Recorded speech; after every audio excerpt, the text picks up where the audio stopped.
Have you ever had a bad day at work and took it out on the people you love, the people you come home to, maybe your kids, a partner, or someone else important to you?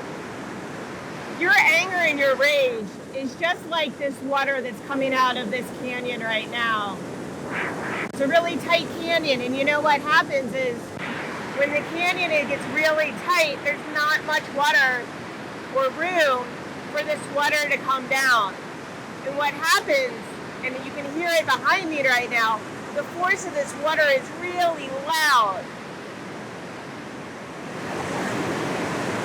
And the force of this water caused this huge crack to happen in this rock. I mean, this rock is 2 billion years old, so imagine how much power this water has to go through this crack. This is the same thing that happens when your boiled emotions get carried over to people who weren't the ones that caused this. Imagine what it's like to be on the receiving end of all of this water. It's cutting a rock, a crack right through them. And I bet your loved ones don't appreciate being on the other side of this.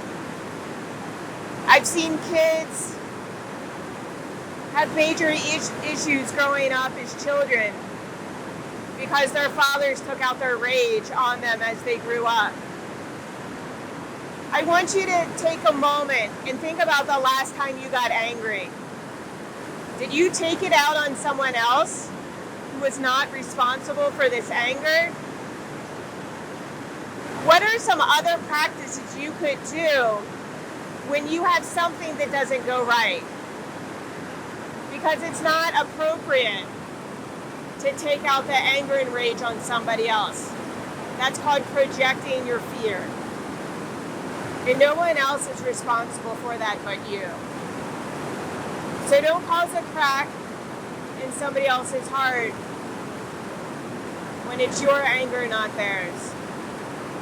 Take a long, hard look when you're triggered and see how you react. And instead of reacting, take a moment to respond. And I want you to identify at least 3 practices to calm yourself down, to relax, to do some deep breathing perhaps, so you don't take any anger or rage out on anyone else. This is so important. This is a huge lesson because at some point we've all done it to other people and we've also been on the receiving end of it. If we want our world to grow, it takes all of us to work on our emotions. Make sure you're not on the receiving end of that water coming right towards you. And don't do it to others either. Come join me. This is Lora Polowczuk on An Adventure Soon.